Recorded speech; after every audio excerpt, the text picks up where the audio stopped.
Hello दोस्तों, स्वागत है आप सभी का एक और न्यू वीडियो में। दोस्तों आज की इस वीडियो में हम निर्देशांक ज्यामिति का देखिए जितना भी लेक्चर हमने बनाया है उसमें हम पहले ही बता दिए कि ये किस चैप्टर का है। तो आप लोगों को वैसे भी देखकर पता चल जा रहा है कि ये निर्देशांक ज्यामिति का है। तो निर्देशांक ज्यामिति जो है उससे बहुत ही इंपॉर्टेंट प्रश्न बनता है, पहले ही बता दे रहे हैं। उसमें जो है प्रश्न का मॉडल 2 या 3 मॉडल का है और एकदम गारंटी है वही 2-3 मॉडल बार बार आता है। एक तो आप कहेंगे कि डिस्टेंस फार्मूला है, दूरी सूत्र, वैसे भी 2 ही 3 फार्मूला इसमें है इस चैप्टर में। तो अब 2 ही 3 फार्मूला तो कितना सवाल आ जाएगा, इसीलिए जो भी प्रश्न आता है एकदम आसान आसान प्रश्न, उसी से रिलेटेड प्रश्न आते हैं। जैसे देखिए प्रश्न बोल रहा है कि एक्स अक्ष पर वह बिंदु ज्ञात कीजिए जो बिंदुओं 5,3 और 2,-7 से समदूरस्थ है। समदूरस्थ है तो आप लोग कहेंगे कि ये चीज तो हमें समझ में आ रहा है, ये दोनों चीज समझ में आ रहा है, समदूरस्थ भी समझ में आ रहा है। हाँ, जो दूरी समान हो, समदूरस्थ का मतलब किसी 2 पॉइंट से दूरी क्या हो, समान हो, तो उसे बोलते हैं समदूरस्थ। ये भी समझ में आ रहा है। ये क्या चीज है, हमको ये नहीं आ रहा है। अधिकतम बच्चे यहीं पर कंफ्यूजन होते हैं, क्योंकि कभी एक्स अक्ष बोलेगा, कभी वाई अक्ष बोलेगा, कभी कुछ नहीं बोलेगा, तो उसी में कंफ्यूजन। चलिए आइए एक चीज बताते हैं, उसके बाद सवाल को सॉल्व करते हैं। देखिए ये रहा आपका एक्स डैश वाई डैश। आप लोग खुद अभी बोल देंगे कि हाँ अब हम कर लेंगे। समझिए कैसे। हम आप लोगों से ये कहें कि यहाँ पर हमको कोई बिंदु बताइए, तो आप कहेंगे पहले एक्स अक्ष पर चलेंगे।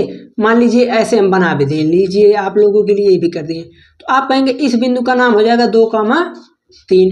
ठीक है, मैं बोलूँ ऐसा है। अब आप यहाँ का बताइए, तो आप कह देंगे 1,1। ठीक है, मैं कहूँ ऐसा है, आप यही इसी पर बताइए, तो आप बोलोगे कि x का मान कितना है। x का मान यहाँ से हम कितना चले 2, और y का मान 0, कहीं नहीं गए तो 0 हो गया।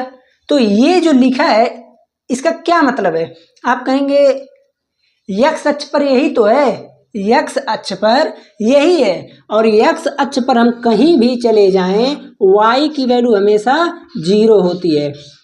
x अक्ष पर कहीं भी चले जाएं y की वैल्यू हमेशा 0 होती है।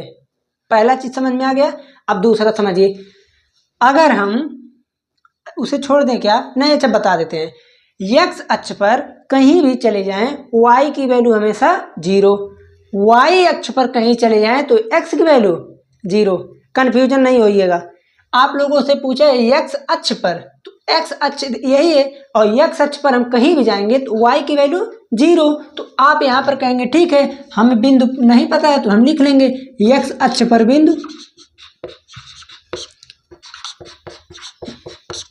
माना x अक्ष पर बिंदु, आप कहेंगे x अक्ष पर बिंदु कुछ भी होगा, तो मान लेते हैं x, 0 होगा। ये चीज समझिएगा बच्चों, 0 क्यों आया है, कैसे आया है, ये चीज मैं बता दिया। x अक्ष पर कोई भी रेखा लेंगे तो y की वैल्यू हमेशा 0 होगी, इसीलिए यहाँ पर 0 आ गया। ठीक है, अब आप मेरे अनुसार करेंगे तो भाई मैं ऐसे ही हमेशा सबको बताता भी हूँ और करता भी था। तो 5,3 यहाँ ले लीजिए, a b यहाँ ले लीजिए, 2,-7, C कोई बिंदु ले लीजिए जिसका निर्देशांक है x, 0। अब आप यहाँ से कहेंगे कि अब ये चीज हो गया। आप लोगों को पता है क्वेश्चन में क्या बोला है, समदूरस्थ है। तो समदूरस्थ है तो यानी AC = CB। थोड़ा सा और लिखना चाहते हैं, AC की दूरी = BC की दूरी, BC की दूरी। और आप सभी लोगों को पता होगा कि दूरी फार्मूला क्या होता है, x2 - x1 का whole square plus y2 - y1 का होल स्क्वायर। ठीक है, ये होता है डिस्टेंस फार्मूला। तो AC की दूरी, अब AC जब लेंगे तो देखिए ये बनेगा x1 y1 x2 y2।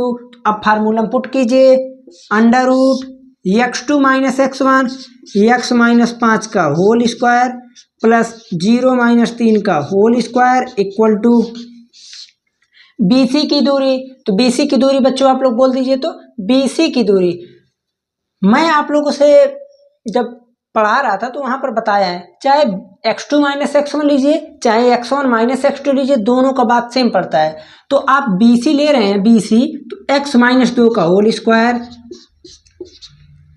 Plus 0 minus minus 7 का होल स्क्वायर। अब यहाँ से देखिए, मैं चूंकि हमको रूट हटाना है ना, तो लिखेंगे दोनों पक्षों का वर्ग करने पर, दोनों पक्षों का वर्ग करने पर, वर्ग करने पर दोनों पक्षों का जब वर्ग होगा तो आप कहेंगे रूट हट जाएगा, x माइनस 5 का होल स्क्वायर प्लस माइनस 3 का स्क्वायर 9, x माइनस 2 का होल स्क्वायर प्लस 7 का स्क्वायर 49। अब आप क्या करेंगे, देखिए हम चाहे तो कोई दूसरा आइडिया लगा के निकाल सकते हैं, लेकिन वो नहीं लगाएंगे, आप ही लोग के मेथड से चलेंगे। यहाँ पर क्या हो जाएगा, देखिए x square a minus b का whole square, a square plus b square minus 2ab, तो x square plus 25 minus 10x plus 9 equal to x square plus 4 minus 4x plus 49। अब देखिए एक्स स्क्वायर भैया साहब गए कैंसिल हो गए, minus 10x plus 4x, इधर माइनस 4 है ना, तो माइनस 4 को इधर लेकर आएंगे तो प्लस 4, देखिए minus 10x plus 4x equal to 49 और 4 कितना होता है, आप कहेंगे 53 माइनस 25 माइनस 9, यहाँ से आ जाएगा माइनस 6x इक्वल टू 53 में से पहले आप इन दोनों को ऐड कर दीजिए, 9 5 14, ए आ जाएगा 34, 53 में से जब 34 घटाएंगे, 53 माइनस 34, जब इस चीज़ को हम घटाएंगे तो आप कहेंगे बिल्कुल इजी, 13 में से 4 घटा देंगे तो 9, 4 में से 3 1 19 बचेगा, ठीक है, तो 19 आ गया। 6x इक्वल टू 19, तो x बराबर हो जाएगा माइनस 19 में 6, x की वैल्यू आ गया माइनस 19/6। हमको भैया देखो x की वैल्यू कहीं पूछा ही नहीं है, x अक्ष पर वह बिंदु पूछा है, तो आप लिखेंगे x अक्ष पर बिंदु, नहीं तो नंबर कम मिलेगा, x अक्ष पर बिंदु माइनस 19,6 माइनस 19/6 0 है, ठीक है। ये रहा आपका लिखने का तरीका, ऐसे लिखते हैं तो आपको पूरा बढ़िया नंबर, कोई भी तनिक भी कहीं से परेशानी नहीं होगी, ठीक है। ये रहा आपका प्रश्न। अब हम सोच रहे हैं कि अगले लेक्चर में, अभी इस लेक्चर में नहीं, एक ही प्रश्न हम बताते ही हैं, आप लोगों को पता होगा, अगले लेक्चर में कोई फिर एक इम्पॉर्टेंट प्रश्न लेकर आएंगे। थोड़ा ये सोच रहे हैं कि अब की बार का जो प्रश्न लाएं वो इसी चैप्टर से रिलेटेड लाएं, वैसे देख रहे हैं, ठीक है। तो अगर चैनल पर पहली बार आए तो सब्सक्राइब कर ही लीजिए, क्योंकि अब नहीं करेंगे तो कब करेंगे। चलते हैं, मिलते हैं फिर किसी अगले लेक्चर में।